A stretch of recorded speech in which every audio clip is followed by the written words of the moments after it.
Përshëndetje shikues të televizionit 7 po paraqitemi edhe sot nga studio e emisionit Frontal, prej ku do të sjellem shumë informacione që e kanë karakterizuar këtë ditë të mërkurë. Në mesin e shumë informacioneve, kryesorja edhe gjatë kësaj dite ka qenë ajo çështja e presidentit për cilën ka pasur zhvillime.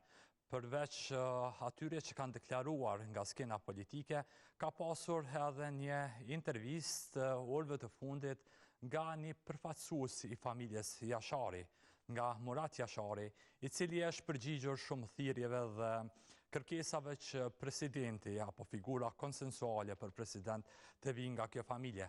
Ka pasur edhe një vizitë zyrtare nga kryediplomatja shqiptare Eliza Spiropali. Ka pasur edhe zhvillime sa i përket krerëve të UÇK-s, një peticion, e gjithashtu shumë informacione edhe nga siguria. Por, si rëndom, ne do të vazhdojmë këtë edicion edhe me një intervistë të cilën e kemi në pjesën e dytë me Naim Jakajn nga Instituti i Kosovës për Drejtësi.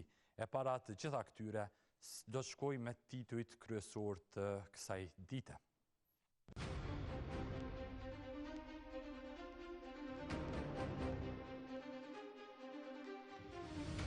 Glau Konjuca flet për presidentin, thot se ka konsensus për Jasharajt. Murat Jashari mohon se ka ambicie politike. Ministri i Punëve të Jashtme të Shqipërisë Eliza Spiropali vjen në Kosovë, i takon krerët të shtetit e viziton Prekazin. Organizatat e dalë nga lufta nisin iniciativën për peticion kombëtar në mbështetje të çlirimtarëve. Një 13-vjeçare therr me thik një bashkëmoshatar të tij në Fushë Kosovë. Viktima merr trajtim mjekësor, të dytë intervistuan në polici.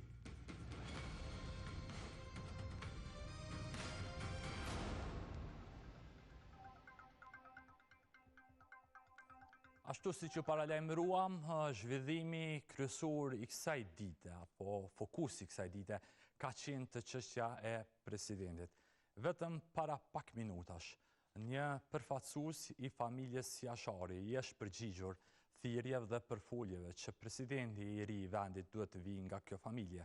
Është fjala për Murat Jasharin, profesorin Murat Jashari, i cili ka dhënë një intervistë të shkurtër ekskluzive për mediumin Vox Kosova.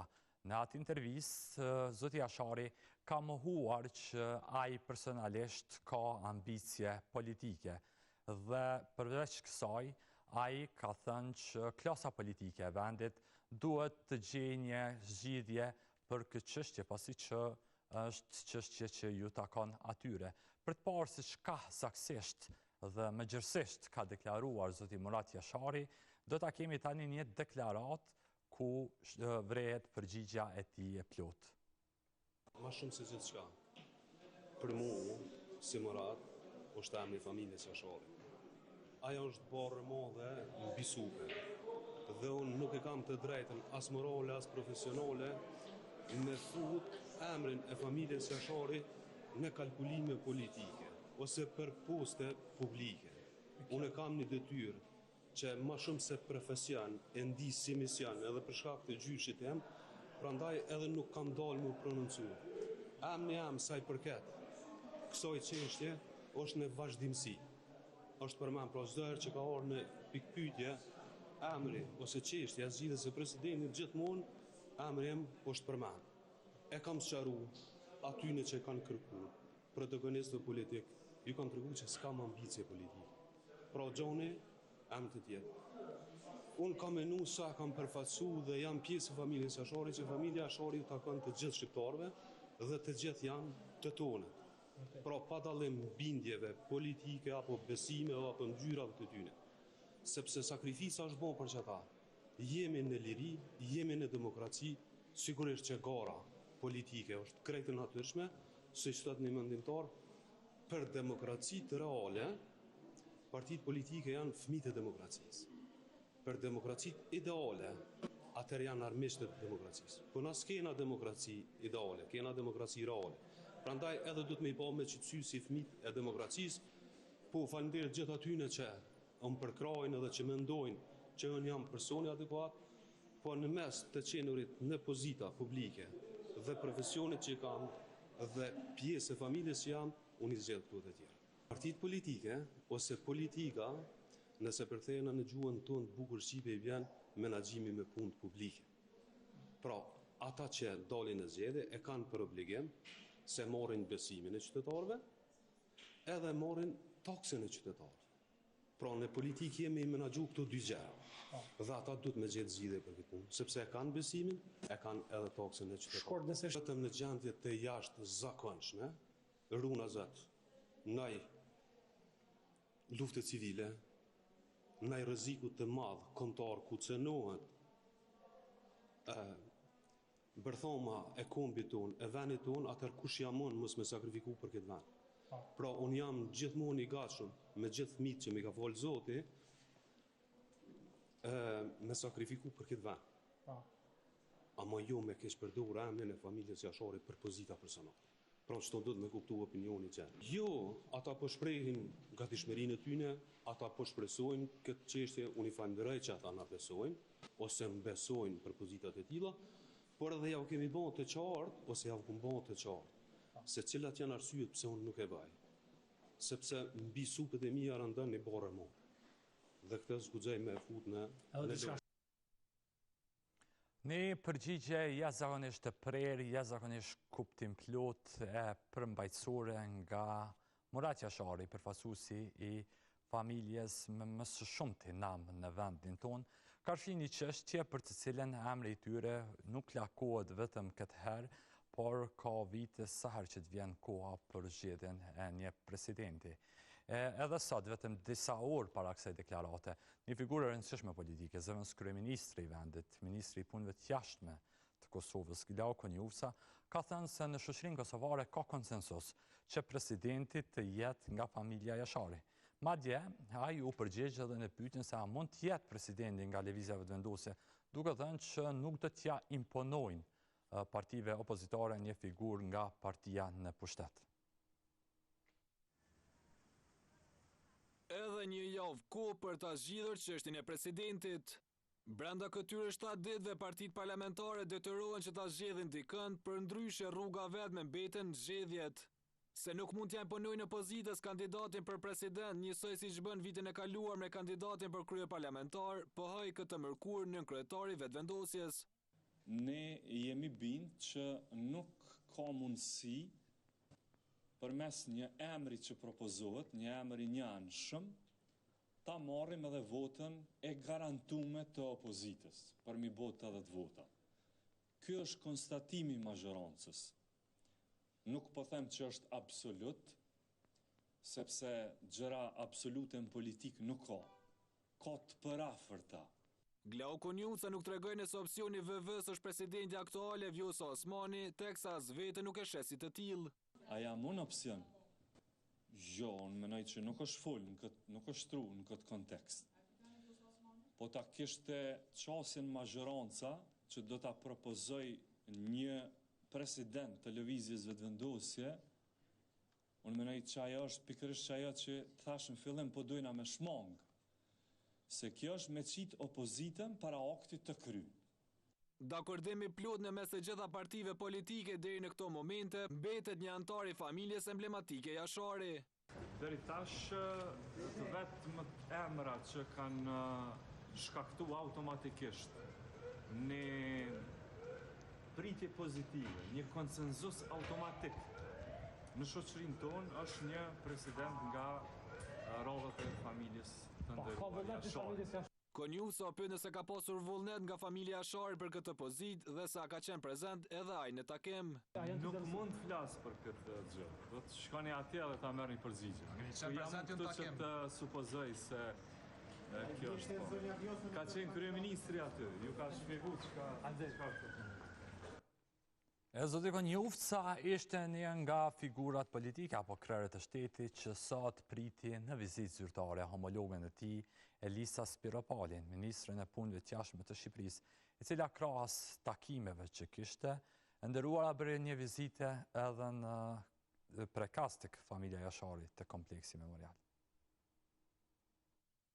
Zyrtari protokollit apo asistenti Njufcës. Me këtë dilemë se kush duhet t'ja hap derën ministrit të ri, nisi pritje zyrtare për homologën nga Shqipëria. Pasi ajo u vonua, kryediplomati i Kosovës Glau Konjuvsa hyri brenda për ta pritur. Nga objekti i Ministrisë së Punëve të Jashtme doli veç kur u dëgjuan sirenat e policisë që lajmëronin për arritjen e mysafirës. Pas përshëndetjes së ngrohtë, realizuan fotografi pranë flamujve përkatës e më pas erdhi radha takimit.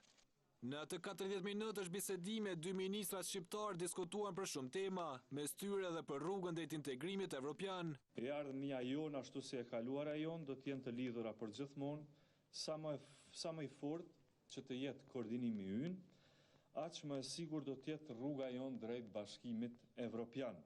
Dhe unë e përgëzoj në këtë rast Republikën e Shqipërisë për këta hapa gjigant që i ka bërë sa i përket integrimeve evropiane. Ne duam ta japim po ashtu të njëjtin shembull si Republika e Shqipërisë. Më gjatë, shumë më gjatë se homologë i saj në Kosovë, para mediave foli kryediplomatja e Shqipërisë.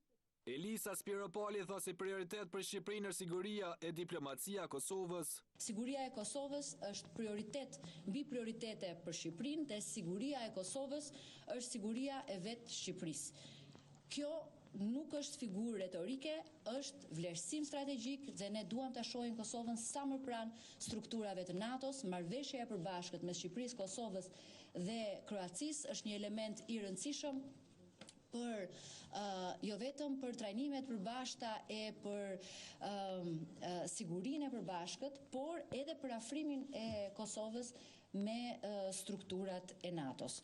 Në mesin e shumë fjalëve që tha pas takimit me Konjuvsën, zun vend edhe ato që shprehin shqetësim për gjykimin e ish-krerëve të UÇK-s në Hag. Hashim Thaçi, Kadri Veseli, Jakub Krasniqi dhe Recep Selimi. Emrat e tyre janë të njohur për çdo qytetar të Kosovës. Ata janë figura që përfaqësojnë një kapitull të caktuar të historisë tonë të rezistencës. Ne nuk ndërhyjmë në proces dhe nuk paragjykojmë asnjë vendim gjyqësor, por kemi detyrimin moral dhe historik të themi qartë se drejtësia duhet të jetë drejtësi e plotë, pa shkelje të standardeve ndërkombëtare ligjore, pa shkelje të drejtave të njerëzit dhe jo drejtësi e pjesshme. Kryediplomatja Spiropali në agjend pati takimin me presidentin Osmani, kryeparlamentaren Haxhiu e kryeministrin Kurti. Të gjitha këtyre takimeve zyrtare në kryeqytetin e Kosovës, Spiropali u parapriu me një vizitë në Prekaz. Atje ajo zhvilloi bisedë me Rifat Jasharin në kullën e familjes heroike.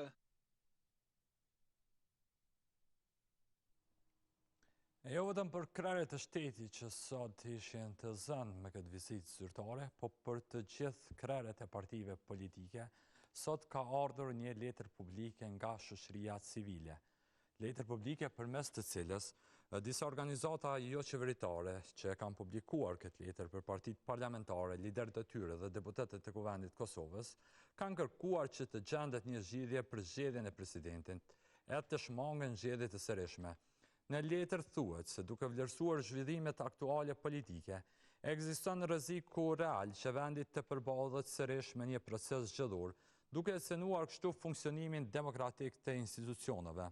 Me anë të kësaj letre kërkohet që subjektet parlamentare të angazhohen me seriozitet dhe përgjegjësi në dialog konstruktiv ndërpartijak, të vendosin interesin qytetar mbi kalkulimet partijake dhe të kontribuojë në arritjen e një marrëveshjeje që siguron funksionimin e plotë institucional.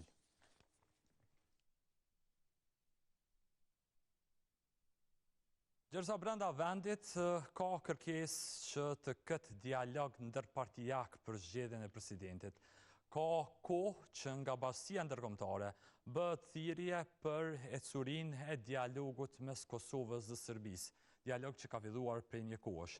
E së fundi, i dërguari i posaçëm i Bashkimit Evropian për dialogun Kosovë-Serbi, Peter Sørensen, tha se takimi që kishte në Kosovë një ditë më parë, u përqendrua në avancimin e procesit të normalizimit të raporteve me Serbinë. Emisari evropian zhvilloi takime të ndara me kryeministrin e Kosovës Albin Kurti dhe me ministrin për punë të jashtme dhe diasporë Glau Konjuvsa. Vizitova Kosovën për bisedimet të mira me kryeministrin Kurti dhe ministrin e sapo emëruar të jashtëm Konjufsa. U përqendruam në avancimin e normalizimit të raporteve me Serbinë, zbatimin e zotimeve dhe sigurimin e stabilitetit dhe progresit në rrugën evropiane, shkroi ai në platformën X. Pas takimit me Sorensenin, Kurti deklaroi se Kosova mbetet e përkushtuar për normalizimin e raporteve me Serbinë përmes njojës së ndërsjellë, ndërkaq Konjufsa kishte njoftuar Sorensenin se Ministria e Punëve të Jashtme e Diasporës do të udhëheqë procesin e dialogut për normalizim të raporteve me Serbinë, proces ky që ka nisur që nga viti 2011.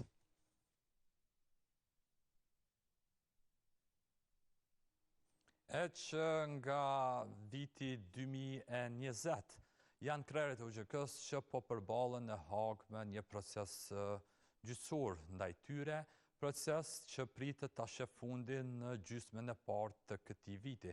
Por para këtij epilogu janë organizatat e dala nga lufta që kanë nisur një peticion kombëtar që bën thirrje për drejtësi në rastin e 4 së UGK-s që ndodhen në speciale në Hagë. Janë në krye të çdo kauze për lirimin e shokëve të luftës. E këtëherë organizata e veteranëve po merr hapa të tjerë për t'i dalë në mbështetje ish krerëve të ushtrisë çlirimtare të Kosovës që janë në Hagë.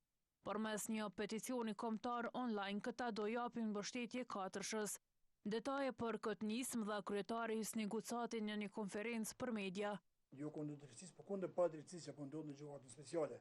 Dhe ne kemi gjetë mbështetje nga 7 universitete të Kosovës, Tiranë 1 edhe 2 në Shkup edhe Tetovo.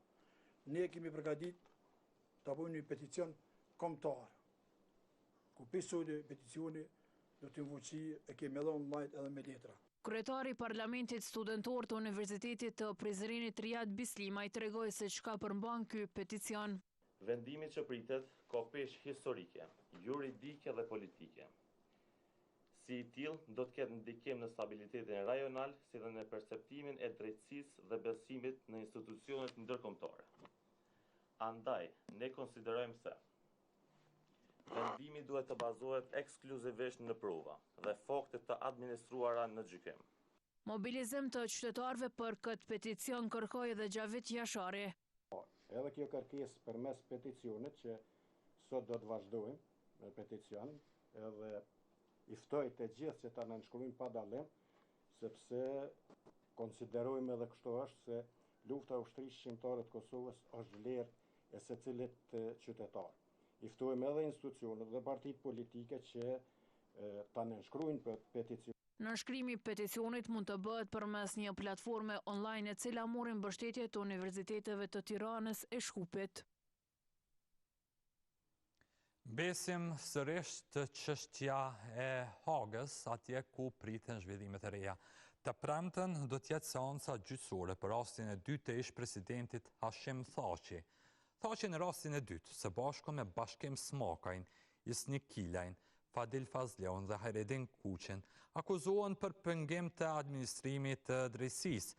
Këto akuza ndaj Kilajt, Smakajt, Fazleut dhe Kuqit o konfirmuan me 5 dhe 6 dhjetor të vitit 2024. Kuqit ishte mundësuar mbrojtja në liri, kurse Kilajt, Smakajt e Fazleut që u mbajtën në paraburgim deri në shkurt të këtij viti, kurse tash do të mbrohen në liri. Të gjithë janë deklaruar të pafajshëm, ndërkohë që seanca së premtes pritet të fillojë në ora 9:30 të paraditës.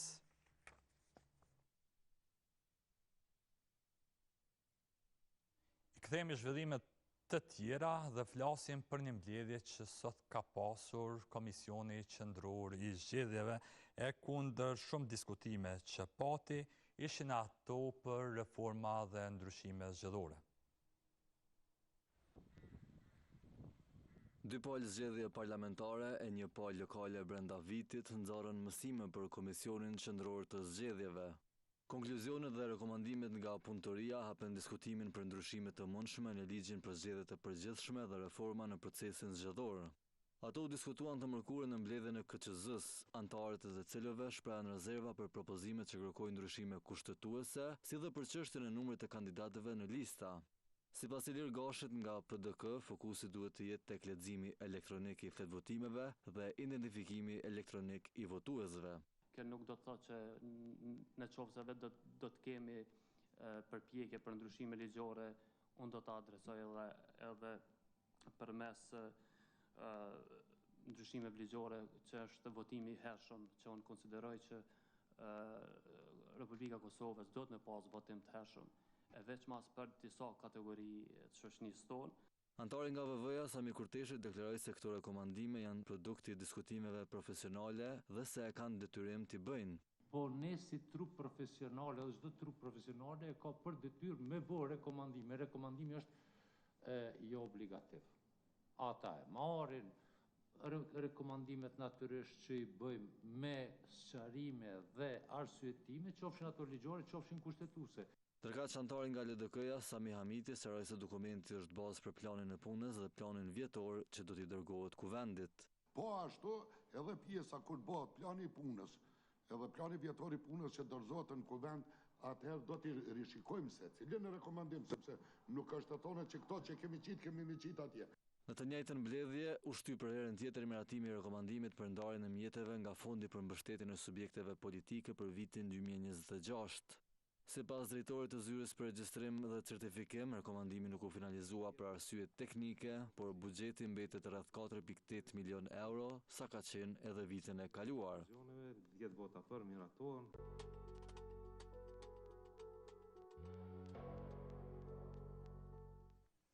Edicionin vazhdojmë me informacione nga siguria, gjithsesht me një rast që ka ndodhur në komunën e Fushë Kosovës, konkretisht në rrugën Hajrullah Zymi. Atje një 13 vjeçar e ka therrur me thik bashkëmoshataren e tij. E krejt kjo po pretendohet që ka ndodhur pas disa mosmarrveshjeve që i kishin kohë më parë. Ndërkohë viktima ka marrë trajtim mjekësor, ndërsa me prezencën e prindve të dy të miturit janë intervistuar. Fëmijët u bën sërish cak i sulmeve e dhunës. Një 13 vjeçar në Fushë Kosovë u bë shkak që bashkëmoshatari i tij të marrë lëndime të rënda trupore. Pas problemeve që kishin paraprakisht, ky i mitur vendosi që të marrte në mesditë ta zë papritur shokun e tij në rrugën Hajrullah Zyma me një plan që kishte në mendje. Sipas informatave, SHP-K ishte duke ecur përgjatë kësaj zone në Fushë Kosovë, kur rastësisht u pa me bashkëmoshatarin e tij OPZ. Në atë moment dyshohet se i dyshuari nxorri një mjet tëmpret, thik dhe e goditi kështu bashkëmoshatarin e tij në dorën e majt, duke ikur më pas në një drejtim të panjohur. I lënduari është dërguar me urgjencë në qendrën kryesore të mjekësisë familjare në Fushë Kosovë, ku mori trajtimin e nevojshëm e më pas u lirua për në shtëpi.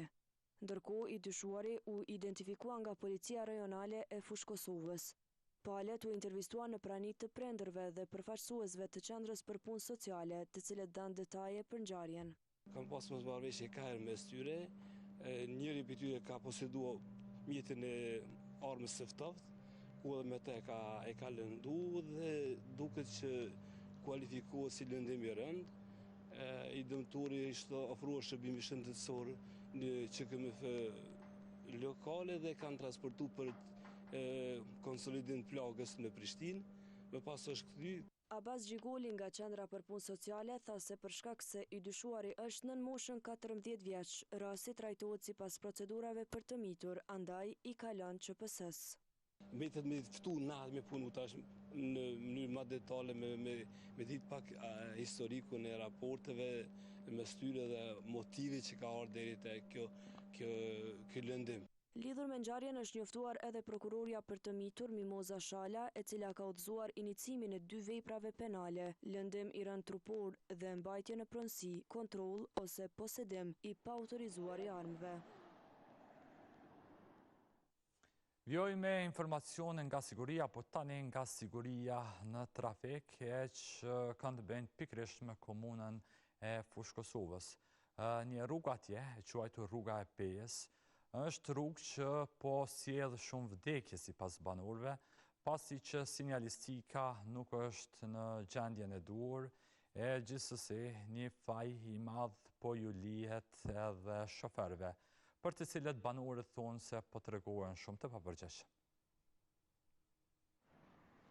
Kur semafori sinjalizon të gjelbrën, nuk është gjithmonë shenjë sigurie. Të paktën kështu është dëshmuar së fundmi në këtë aks rrugor në presje të Fushë Kosovës. Të dielën e 22 shkurtit, një këmbësor vdiq pasi dyshohet se u godit nga një vetur në këtë segment të njohur si rruga e Pejës. 2 ditë pas, përsëritet historia e ngjashme, ku si pasojë një aksidenti mbetën të lënduar 3 persona. Për banorët e kësaj zone, këto incidente janë pjesë e përditshmërisë, ku çdo orë mund të sjellë lajme të trishta. Qendra më e rrezikshme për Kosovë. Për çdo ditë ndodhin aksidente, ka edhe të ndum, ka edhe të vdekun. Nuk i respektojnë edhe shumica shenjat e komunikacionit. Kështu që shumë është rrugë e rrezikshme, ka ngarkesë tepër komunikacionit. Shumë do të moru këtu. Shumicën që do për misit. Kom njëre që tema poshtë kanë mytë, jo? Po që to ma rrezik, jo? Që to me mujtë me bërë nëjtë gjilën. Qytetarët fajin e lënë tek shoferët e papërgjegjshëm. Është e pa mundën në një orë me kaluë këtë pjesë kësu me kjerën, qytetarët mund të këndum, nuk di. Është problem. Njësit e çështjeve në komunikacion konsiderojnë se rruga duhet të pësojë disa ndryshime në mënyrë që të mos ketë këto rezultate.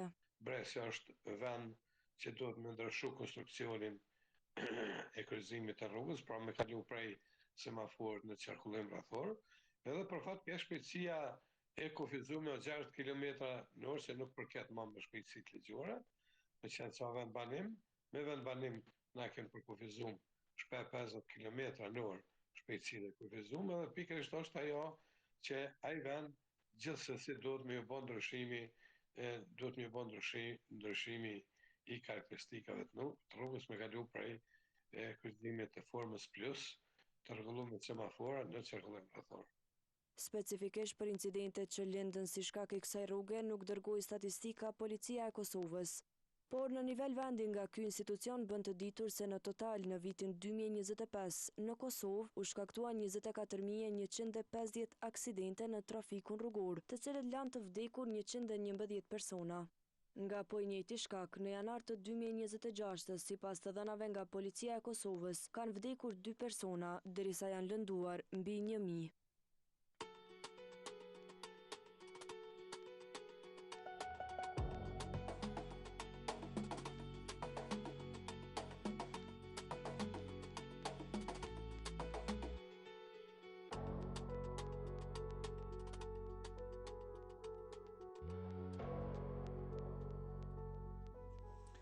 Rikthehemi me pjesën e dytë nga një pozicion më komod dhe tashmë jo vetëm në studio e kam Naim Jakaj nga Instituti Kosovës për Drejtësi apo IKD. Naimi na mësumi i thoni IKD. Këto akronime shpeshherë bëhen problematike kur i të zgjatim. Si do të jetë mirë se vjen fillimisht. Faleminderit për ftesën, Shkodran. Nuk e di është hera parë që jemi boll për boll. Jemi hera parë boll për boll, me ju konfrontal më shumë. Po, me zotin Lani. Jemi mbledh, apo jemi taku me full më shumë për çështjen e presidentit, anën procedurale, emra që po përfliten gjithsesi edhe për legjislaturën e re të kuvendit, pasi që monitoronin në vazhdimsi punën e deputetëve, por do doja fillimisht me një zhvillim të fundit ta nisim bashkëbisedimin, konkretisht me këtë që po shihet në foto, Murat Jasharin, i cili para pak minutash e dha një deklaratë që besoj ke pas mundësinë me ndjek, lidhe me përfoljen e tij si kandidat i mundshëm apo potencial për president të Kosovës. Si e pa deklaratën e zotit Jashari?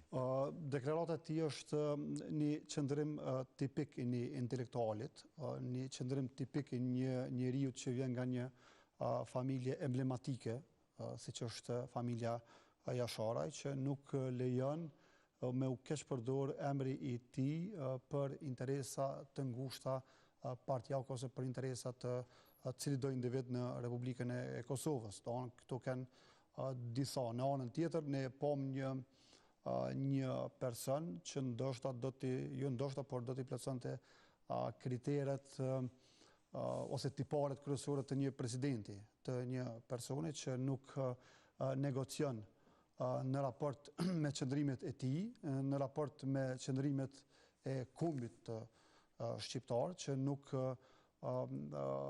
negocion dhe që nuk bëhet pjesë e fiskulturave të ndryshme të partive politike dhe që ndoshta do duhet të ishte njeriu kryesor që do duhet të vinte në pozitën e presidentit të Kosovës, sepse aktualisht, siç është thonë, edhe siç është thënë herave të kaluara, zoti Murati, por edhe të tjerë nga familja Jasharaj mund të jenë persona konsensual që partitë politike në momente të caktuara ta vatojnë. Të mos harrojmë, Kosova ka familje emblematike edhe të tjera. Ti përmendim Haradinajt, më herët zotin Demaçi që është lakuar emri i tij si propozuar dhe ne kemi humbur shumë që ta zëm një personalitet të shquar siç ka qenë zoti Demaçi që nuk ka qenë kandidat i propozuar dhe nuk është bërë president në vitin 2011, apo. Dhe nuk do duhet që dhe atëherë për shkak të interesave të ngushta dhe nuk do duhet që edhe tani për interesat të ngushta fillimisht të lakohet emri i zotit Murati ose ndonjërit nga pjesëtarët e tjerë të kësaj familje emblematike, por në rast se bëhet një propozim i tillë, atëherë do duhet të ishte propozim i mirëfillt në kuptimin e dialogimit me këtë person ose këtë familje, por jo të bëhet kështu në publik propozimet dhe që partitë politike të mos negociojnë në kuptimin të mos negociojnë, të mos diskutojnë me këta persona. Pra, sot u vërejt që zoti Murati nuk ka qenë i kontaktuar që të propozohet si person. Aja që u tha sot nga zoti Konjusa ka qenë që nga familja Jasharaj, nuk ishte emri i tij i përveçëm, por edhe kur të ketë propozimet e tilla do duhet që të konsultoheshin dhe në rastin kur ata kanë refuzuar një propozim të tillë, nuk do duhet të lakojë emri fare. Po pse erdhem deri në këtë pikë saqë në një farë mënyrë partia që ka fituar 51% me u detyru për një figurë konsensuale dhe me laku sërish emrin e Jasharëve. Sepse fundja emri Murat Jasharit nuk është që s'laku dhe më heret, veç se tash është përfolë dhe mundësia që tjetë edhe Bekim Jashari dhe Bashkim Jashari, janë përmend disa figura për tyre dhe u duk pak sikur përgjigje e zotit Murat Jashari ishte pak edhe një farë kështu kundër përgjigje për plot herë që s'është përgjigj për emrin e tij, sepse duket që emri Murat Jasharit dhe i Veton Surojt janë dy emra që lakuan më shpesh për president dhe kur nuk bëhet diçka konkrete. Po shqeni, kjo është lëvizja vendosje dihet kur dolin në zgjedhjet e fundit që sa muaj që i ka numrat për ta formuar qeverinë dhe për ta bërë kuvendin, por nuk i ka pasur votat e mjaftueshme për ta zgjedhur presidentin, sigurisht se çish nuk i ka pasur votat e mjaftueshme as PDK dhe LDK në herat e kaluara. Për shembull, në vitin 2021 është ditur që do të jetë Zonja Osmani për presidente. Dhe në ndërkohë lëvizja vendosje ka prit kaq gjatë, duke ditur që ka kohë dhe ka pasur mundësi edhe që para zgjedhjes së qeverisë edhe para konsultimit kuvendit të diskutojë edhe me partitë politike për gjetjen e një presidenti konsensual. Dohon është ka mundur ta shfrytëzoj këtë kohë dhe mos ta pres kohën afatin e shkurtër, sepse periudha për të cilën po bëjmë fjalë që ka nisur diskutimet serioze janë që 2 ditë. Janë 9 ditët e fundit kur u takua zoti Hamza me zoti Kurti në kryeministri dhe zoti Abdigjiku në kuvendin e Kosovës. Në anën tjetër nuk kemi ta zëm takim me zotin Haradinaj ose me zotin Ardian Gjini si përfaqësues tashmë si kandidat ose si i autorizuar nga partia për të negociuar me palët e jashtme. Domethënë nuk ka diskutim edhe takime serioze të cilat kishin me e prodhu një kandidat konsensual. Pra po thoni që nuk ka pas kur gjë serioze nga 2 takime që ishin me 2 liderët opozitar? Po pse më janë 9 ditët e fundit? Tash ne po kapemi pas një periudhë që ndoshta mund të duket çështje teknike, por çështja e presidentit e kohës që edhe temës që na ka dalë është ditur që nga legislatura e kaluar. Para zgjedhjeve. Edhe është ditur që afati është 5 mars, që është data e fundit. Domethënë, pse nuk nisi një temë e tillë, një diskutim nga lëvizja vendosje, ta zëm 30 ditë përpara. Por të pritet afati për 9 ditë. Ka qenë në rregull që të pritet konstituimi i kuvendit të formohet qeveria, por nuk e ka përjashtuar mundësinë që Kurtin, zotni Kurti si kryetar i lëvizjes vendosje dhe si parti fituese të negociojë dhe të takohet me partitë politike për ta gjetur një emër të caktuar. Qoftë ky edhe nga familja Jasharaj. Për të çështjes së presidentit, si keni pa takimet që i pati me Hamzën dhe Abdi Gjikun dhe deklarime qoftë të rasti Hamzës përmes rrjeteve sociale, qoftë Abdi Gjiku që ju drejtuan mediave? Dy çështje kanë qenë. Njëra që para se me ndodhë këto takime, zoti Hamza edhe zoti Abdi Gjiku kanë thënë që duhet me pas një marrëveshje politike. Ne si shoqëri civile edhe unë personalisht nuk e kam kuptuar se cili është qëllimi i asaj marrëveshje politike. Çfarë përfshin sa është marrëveshja politike? Është marrëveshja politike përfshirja në qeveri, është marrëveshja politike gjetja e një emri konsensual. Dhe kjo nuk ka qenë. Ndërsa takimet të cilat u bën nga zoti Kurti, ato po duken formale njëherë për njëherë, sepse nga deklarimet e tij që i pati dje ose padje pas takimit me zotin Abdi Gjiku, ato më shumë tregonin për disa statistika se sa për emra ose për tipare të një presidenti, cilat janë tipare të një presidenti konsensual. Cili është emri, ato vjen nga akademia, ato vjen nga historia e lavdishme e ushtrisë shqiptare të Kosovës, në këtë rast familja Jasharaj ose nga ndonjë familje tjetër, pro nuk kanë qenë. Ai deklarim më shumë ke çështje statistikore se kush mund të ketë numrat, më shumë kështu probabilitet, më shumë si bastore se sa si çështje që është e një mendet që do të duhet që presidenti të zgjidhej, por që të zgjidhej në raport me tipare që do duhemi plotsu një president. Megjithatë, Jokaj, a flet kjo apo a është kjo një sinjal që skena politike mund ndryshoj pas këtyre dy takimeve? Në kuptimin që për një vit, gjatë 2025, kemi pa një skenë politike jashtëzakonisht të polarizuar, me shumë blokada gati një vjeçare, ndërkohë që këto takimet në vete përmbanin falënderime dhe një farë kështu zotimi për bashkëpunim. Kur është një foto të tillë, a është sinjal që kemi me pa edhe qeveri, po edhe opozitë konstruktive në 4 vjetët e ardhshme, nëse ka ymër kjo qeveri qaq? Opozita është tregu konstruktive me takimet që ka shkuar te zoti Kurti, edhe zoti Abdi Gjiku dhe zoti Hamza, por konstruktiviteti ta zëm nuk u bë tek ligji për ndarjet buxhetore. Të përmendim një fakt. 2. Asnjë amandament nga opozita që është propozuar tek ligji për ndarjet buxhetore nuk është miratuar nga ana e shumicës parlamentare. Domethënë, këtu tregon çështjen e njëjtë me të vitit 2021, kur çështja ka qenë shpërfillse, arrogante ndaj opozitës parlamentare. Sepse ne nuk presim si shoqëri civile dhe publike nuk duhet pres gjithherë që ato amandamente që propozohen, propozimet që bëhen nga opozita të përfshihen nga partia në pushtet, sepse dihet partia në pushtet që vjen, i ka marrë votat dhe qeveri sipas planit të cilën ajo pretendon se është më i mirë, apo dhe nuk merr plan lëvizje vendosje të AK-s, të PDK-s dhe të LDK-s. Por nuk është korrekte, nuk është tipari qeverisë së mirë që partia që udhëheq me vendin të mos e përfshi asnjë amandament buxhetor në ligjin për pakat, në ligjin për ndarjet buxhetore. Ne kemi pas një kërkesë vetë si KD që të kthehet kushtutshmëria tek ligji për ndarjet buxhetore përmes një propozimi. Do të flasim më thellësisht për çështjen e kuvendit dhe të legjislaturës. E përmenda si fakt që ndodhi 4-5 ditë të para pas konsultimit të kuvendit dhe formimit të qeverisë, që ishte një indikator që nuk do të jetë shumica parlamentare korrekte dhe konstruktive dhe solidare në raport me opozitën. Se kam disa çështje prapë që kanë bëjnë me presidentit.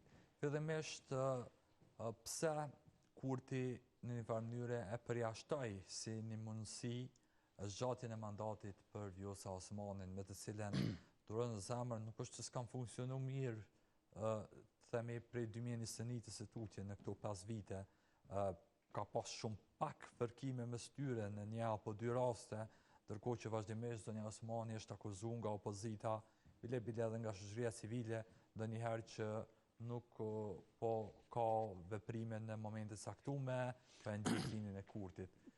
Çka mendoni që çojnë krisjen e raporteve apo në mosbesimin e Kurtit ndaj figurës e Osmanit? Ajo që vrejet edhe që është thonë, është që së pari në zgjedhjet e vitit 2021, gara është, edhe pse kryeministri edhe presidentja nuk votohen direkt nga qytetarët, është bë kërkesë dhe ka qenë kërkesë nga të dy këta që të votohet për një koalicion të tillë, meqense po garojnë për kryeministër edhe për president. Dhe formalisht edhe zoti Kurti, edhe zonja Osmani atëherë si deputete, edhe partia e saj e përfshirë në koalicion, përfshi edhe Alternativën, e kam posur zotim se do ta propozojnë të njëjtën për presidente. Kjo u bë presidente, atëherë fol bashkëpunimit me LDK-n. Fol LDK-s që ajo qëndroi në Jamonsoj Kurumin që qëndroi në sallë dhe që mori pjesë në votim.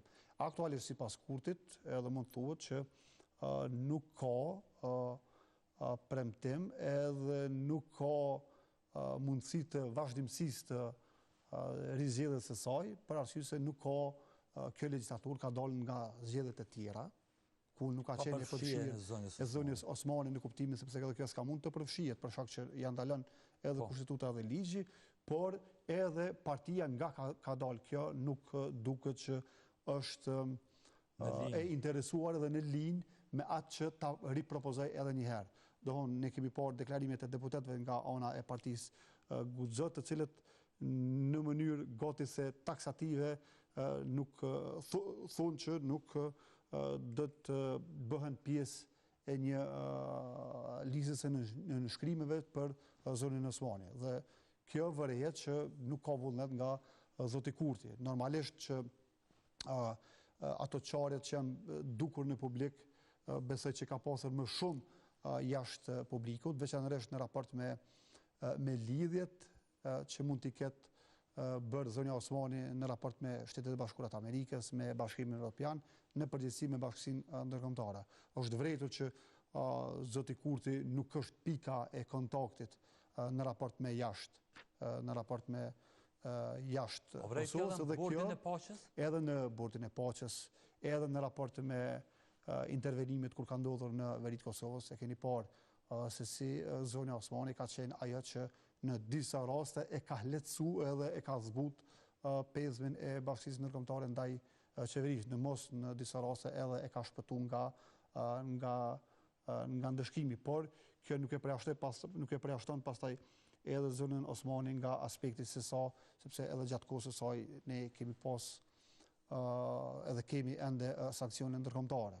Pra në raport me atë se a do duhej zonja Osmani të jetë ende ose të i rivazhdoj mandati. Pra do duhej një diskutim për të cilën ne nuk e kemi parë as nga lëvizja vetëvendose që të deklarohet publikisht se zonja Osmani nuk i plotson më kriteret për arsye që nuk ka qenë njëjtë në raport me qëndrimet e qeverisë.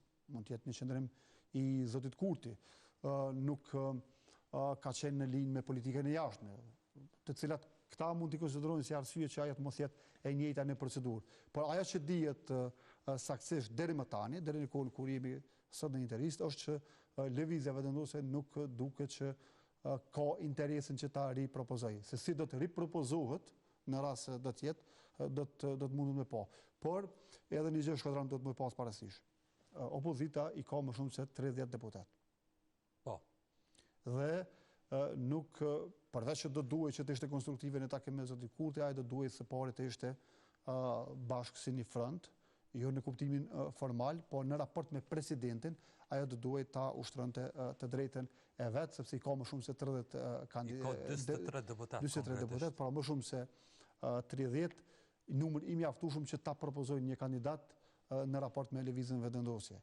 Kjo do të na shpëtonte pastaj edhe nga zgjedhjet, sepse siç dihet, sipas kushtetutës, duhej me u zhvillu 2 rondet e para fillimisht që të konsumohet ky numër prej 80-ve dhe që në raport me këto të dyjet do të plotësohet ky kriter që të kalohet pastaj tek numri prej 60. Dole në çështjen për cilën pata me ju pyet konkretisht, ndonë se është shumë procedurale, po shumë e diskutueshme, edhe shpeshherë nxit kështu polemika sa i përket interpretimit të nenit që flet, nëse s'ka bëjë neni 86 i Kushtetutës.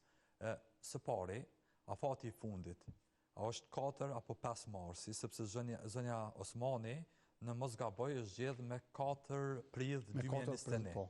Procedura ka nisur me 3 prill, ka përfunduar me 4 prill. Tash marsi ka 31 ditë, 30 ditë është afati. 30 ditë është afati, që i bie data që do ta 5 nga dita e nesërme kur ajo e fillon me ushtru mandatin e saj. Për çështjes së datës, ç'është saktësisht është procedura për zgjedhjen e presidentit në disa pika kyçe, për shembull, a duhet ketë korum prej 80 deputetëve edhe në raundin e tretë, kur presidenti mund zgjidhet me shumicë të thjeshtë. Ç'është do të ecë kjo pjesa procedurale? Fillimisht Shkodran mund të jenë, do të jenë së paku 2 kandidat dhe mund të jenë më së shumti 4. Në rast se janë 4 kandidat që nuk ndodh, atëherë na spekem një. Na spekem një aktualisht. Por së paku 2 më së shumti edhe që lejohet 4. Po për shkak se ndërkohë 4 në raundin e parë, në rast se do të jenë 4, vazhdojnë 2 të tjerë. Dhe për zgjedhjen e presidentit mund të zhvillohen në 3 runde. Rundi i parë nevojiten 80 me marr pjesë në votim dhe 80 me votu për. Pra për me u zgjedh presidenti. Për me u konsumu dohet me i pas 80 vota në kuti, së paku 80. Korumi llogaritet me votat që janë në kuti. Me votat që janë në kuti. Jo kush është në sallë. Pra po flasim për 80 vota në kuti të votimit që janë për dhe që zgjedhet presidenti i suksesshëm. Në rastin kur duhet me u konsumu për me dalë te raundi i dytë, duhet me qenë 80 vota në kuti të votimit prap. Edhe në raundin e dytë është e njëjta procedurë, ndërkohë në raundin e tretë nuk nevojiten 80. Vetëm 61 vota për me zgjedh presidentin e Republikës së Kosovës. Jo 80 siç është interpretuar. Pra jo korumi 80. Jo korumi 80 dhe as prania fizike 80. 61 deputet duhet me qenë në sallë së paku, me votu në kutitë e votimit 61 për që për me u zgjedh presidentja dhe do duhej me qenë 61 vota në kutitë të votimit për me u konsumu rundi i tretë dhe për me dalë tek zgjedhjet. Pra, duhet me u ezauru të tre këtu rundet e para me 80 për me u zgjedh, 80 vota në kutitë të votimit për me u konsumu këto rundet i pari dhe i dyti, në ndërkohë për me dalë tek rundi i tretë, 61 vota për në kuti dhe 61 vota cilat do qofshin ato edhe të vlefshme edhe të pavlefshme edhe për edhe kundër që të shkojmë në zgjedhje të jashtëzakonshme. Ky është qelësi për me. Po, sharem besoj i detajuar dhe i kuptueshëm, por me këtë përbërje parlamentare që e kemi tani, ku kurti po thirret në 66 vota, duke llogaritë edhe pjesën e minoritetit, që kom duket nuk po llogarit Duda Baljen dhe Adem Hoxhën dhe gjithsesi edhe listën serbe. A ka një emër tjetër nëse Jasharet nuk do t'jenë, apo Vjosa Osmani nuk do t'jetë? A mendon që ka emër tjetër që mund t'jetë figurë konsensuale që ta binë të paktën njëre nga partit që qëndroj sa për kurum në sallë? E përmendëm, se paku do t'jenë 2. Atër në rastin... Po dytin vazhdimisht e vendosin dikë sa për formalitet? Po formalisht, po kjo është bërë zakonisht kur propozimi ka qenë prej shumicës parlamentare. Po. Si në rastin e Hashim Thaçit, si në rastin e Hashim Rafet Rama ka qenë. Sakt, Rafet Rama. Po në rastin tjetër, ose në rastin e zonës Osmani, kur ka qenë Jusufi, Nasof Jusufi Vëmdokët. Po i Vështres, deputeti Guxas. Deputeti Guxas. Pra në të dy rastet Nasof Bejta, po. Dhe në të dy rastet ka qenë formal. Në ndërkohë ekziston tashmë që edhe numrat nga radhët e opozitës që mos jetë formal, i dyti. Që ndoshta mund të bëhet president. Po përsëris për një arsye, për shkak që e kemi momentin kur opozita ushtron të drejtën e vet me pas një president konsensual në kuptimin nga radhët e veta, në ndërkohë në rastin kur shumica parlamentare ka një kandidat tjetër, ai të sfidohet nga ky kandidati tjetër. Dhe kjo pasaj, edhe në rastin kur nuk fiton i dyti, opozita ka për detyrë që ta sfidoj publikisht, politikisht me një kandidat të mirë. Në ndërkohë apritet që partitë politike të kenë një kandidat konsensual, këto do duhej me Ishtë ta themon nuk pritet se gjatë gjithë ditës, dje dhe sot i kemi thirrë të LDK-s me morë një qëndrim se për këtë presidentit gjysa ishin fje gjysa agjerushëm. Po besoj që me që gjendje nuk është që pritet shumë. Po na kem agjerushëm edhe erdhëm në emisiona.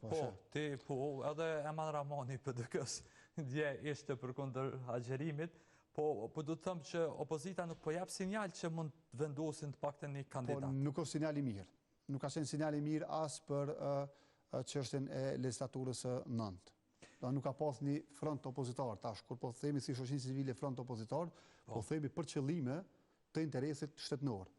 Për qëllime të konstituimit të kuvendit, për qëllime të formimit të qeverisë, për qëllime të ratifikimit atëherë të marrëveshjeve ndërkombëtare, ne dimë që jemi me vonesë, për qëllime të ligjit përndore buxhetore, për qëllime të konstituimit të formimit të shumë institucioneve të tjera në kuptimin e votimit të organeve kolegjiale dhe individuale. Ne jemi këgjë me vonesë dhe po besoj që ka me pas domet të pariparueshme aktualisht për shkak të këtyre proceseve, sepse ne e dimë shumica parlamentare gjithherë ka përgjegjësinë kryesore. Gjithherë. Por opozitës nuk i falet mos aktiviteti. Në këtë drejtim, nuk i falet PDK-s, LDK-s, AK-s që të bashkëpunojnë që ta kenë një kandidat të tyre. Ne pom ankesën e Aleancës për Ardhmërinë e Kosovës, se si tha që nuk na ka thirrë kurrë dhe tash ne nuk i shkojmë në takim me kështu me radhë. Pra, do duhej vetë zoti Haradinaj, vetë zoti Gjinit t'ju kërkonte PDK-s dhe LDK-s, hajde të dalim me një kandidat i cili i plotson kriteret dhe i cili mund të jetë sfidues për lëvizjen vendosje, sepse ne e dimë lëvizja vendosje aktualisht nuk duket që ka një kandidat që do ta kishte synin edhe opozitës. Edhe këtë do duhej me e shfrytëzu opozita në rastin aktual dhe kjo këtë një të mirë të Republikës së Kosovës. Zoti Jakaj, për dallim nga opozita, edhe këta në të majtë dhe këta në të djathtë, shoqëria civile s'porrin e heshtur. Po ju s'porrin e heshtur. Sot ka pas edhe një letër nga shoqëria civile ku është kërku kreta partive që në një farë mënyrë mos me gjetë një kompromis për presidentin edhe mos me çu vendin edhe një herë në zgjedhje. Cili është qëllimi kësaj letre, a da mendoni që ju marrin parasysh? Jo shumë herë janë marrë parasysh komentet edhe vërejtjet e tona Shkodran, por ne nuk e kemi marrë për bazë këtë. Për ne qëllim kryesor është që ta themi fjalën publike ashtu siç e mendojmë, edhe ashtu siç duhet të jetë. Dhe kjo këtë në raport me, siç e përmenda edhe më herët, me interesin shtetënor. Pra, ne ju kemi bërë thirrje partive politike parlamentare që më u angazhu me seriozitet dhe përgjegjësi dhe me një dialog konstruktiv, me vendos interesin qytetar mbi kalkulimet politike, partijake dhe me kontribu në arritjen e një marrëveshje që e konstituon ose e siguron funksionimin e plot të institucioneve, sepse aktualisht në rastin ton, përveç që kemi siguru buxhetin dhe marrëveshjen ndërkombëtare fatkeqësisht mund të jemi përballë një situate kur nuk e kemi një president me tipare pozitive që siguron edhe që është unifikues në raport me partitë politike dhe që pastaj mund të shkojmë në zgjedhje të reja dhe ku kthehemi. Të gjitha çështjet që nisin kthehen në zero. Ka nis dje konkursi për zgjedhjen e dy anëtarëve në gjykatën kushtetuese, kthehet në pikën 0. Ka nisur sot procesi për zgjedhjen e një anëtari jo prokuror në Këshillin Prokurar të Kosovës, kthehet në pikën 0. Do të nisin dy anëtarë në Këshillin Gjyqësor të Kosovës në fillim të javës së ardhshme, kthehet në pikën 0. Kushtetuesja rrezikon të mbetet në pikën 0. Vetingu në reformën e drejtësisë nuk fillon. A strategjia kundër korrupsion mbetet ende në tentativë, ndërkohë disa obligime të tjera që nisen që janë aktuale dhe që pritet janë që Kosova të jetë në agendën e Këshillin e Evropës në maj, mund të rrezikohemi që të mos jemi, për shkak që të obligimeve që nuk i kryejmë karshi atyre që i kemi marrë në marrëveshjen për asociacionin në vitin 2013-15 dhe me marrëveshjen e Ohrit. Domethënë, mund të bëhemi problem dhe që dëmët janë të pariparueshme. Joga, jemi në minutat e fundit e domosdoshmërisht do t'ju pyes pak edhe për legjislaturën e re. E di që në herat e fundit kur ke qenë frontal, ke bo kështu jo vetëm analizë, po ke publiku edhe monitorime karshi legjislaturave të mëhershme. Legjislatura e para fundit, jo kjo e fundit, se kjo se patë mundësin me të regu vetën, në zilësun jo primat doptave, edhe prej monitorimit të shoqërisë civile. Qyshe ke po legjislaturën e re, në disa statistika që e pash, kënë jo shumë deputet të ri, kënë dikun një 20 deputet të ri për i krejt partive, ndërkohë që po mduket 21 deputete janë gra. Për te kësaj përbërjes gjinore edhe deputet 30 vjetër, a mendoni që është ma përfaqësuese kjo legjislaturë që është e 10-a me radhë në Kosovën e lirë dhe të pavarur? E përmend edhe ti që ne kemi cilësu si legjislaturë të dobët atë të 8-ën, edhe për arsye të shumta, për shkak që s'kam rri as rolin përfaqësues, as mbikëqyrës, as zgjedhor, ta krye. Edhe janë rreka pak që nuk janë tipare të mira të një kuvendi. Duke përfshi tani më që ka deputet, po dhe në qeveri, personat të cilët janë të cënuar integriteti i tyre, edhe personat që janë me aktakuz aktive, edhe personat të cilët janë me të dyshuar dhe që flitet për cënim të integritetit të tyre. Sa i përket legjislaturës 10, pra është legjislaturë jubilare, për të cilën ne presim që të jetë më mira normalisht se sa legjislatura e kaluar gjithsesi, por se sa legjislatura e 8. Kjo mbetet për mu po. Një pjesë bukur e madhe deputetëve janë ata të legjislaturës së 8, të cilët një pjesë e madhe e tyre janë aktivizuar vetëm pas raporteve të IKD-s. Vetëm pasi që ne kemi tregu se deputet të caktuar tazëm nuk kanë folur për 3 vite radhazi. Ose kanë folur 2 herë. Ose 2-3 herë për 4 vite. Pra, si ka mundësi që për 4 vite 48 rroga me i marë, edhe me shku në udhëtime zyrtare me i gëzu privilegjet edhe beneficionet, në ndërkohë përgjegjësinë mos me ushtru siç është premtu në fushat elektorale dhe siç ta përcakton kushtetuta dhe ligji për drejtat dhe përgjegjësitë e deputetit. Pra, në këtë drejtim ne do ta monitorojmë secilin deputet dhe ne kemi qenë çdo 6 muaj me raporte. Kësaj radhe do të jemi më të shpesht, do të jemi çdo muaj dhe do ta shohim edhe rolin edhe secilin deputet se ku dhe ku është. Dhe po besoj që me këtë do të tentojmë që deputeti të mos jetë më aty në rolin e një personi që veç shkon e merr rrogën, po një person që është dhe që i kryen të gjitha detyrat sipas kushtetutës, sipas ligjit për të drejtat dhe përgjegjësitë e deputetit dhe sipas kërkesave dhe premtimeve që i ka dhënë në fushat. Dhe këtu nuk do të jemi fare të kompromis, siç nuk kemi qenë me asnjërin nga grupet parlamentare, as me kryesinë, as me kryetarët e grupeve parlamentare, po as me një individ të caktuar. Me këto raportet e përmuajshme duke që keni me i aktivizu secilin. Po besoj që do të jenë. Për këta listës serbe.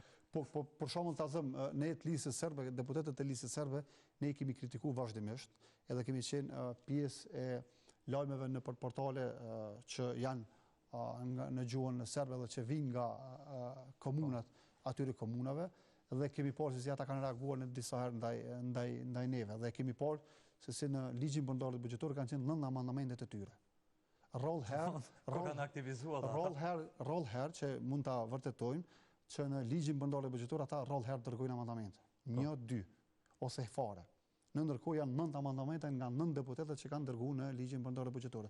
Dhe sipas vlerësimeve tona kryesisht lidhen me çështje infrastrukturore në Graçanicë, Çaklavic për komunat veriore dhe që është mirë, është pozitive që këta janë bërë pjesë aktive e propozimeve në një ligj të rëndësishëm siç është ai për ndarjet buxhetore. Fatkeqësisht që nuk është përkrahur as një amandament, as ndonjëri prej tyre nga radha nga shumica parlamentare, siç nuk është përkrahur asnjë amandament nga partitë opozitore, fatkeqësisht po e përsëris, por i mbetet shumicës dhe do të mbetet në kujtesën parlamentare që shumica parlamentare për 4 vitet e kaluara të legjislaturës së 8 dhe për këtë vit tashmë që po mbetet në kujtesë që nuk i ka përfill asnjë amandament të opozitës. Uroj të aktivizohen mos me kur gjë tjetër me ndonjë kong që kemi pa, ndërsa Jakaj, unë ju falenderoj shumë që së gjetët ku t'jeni me ne.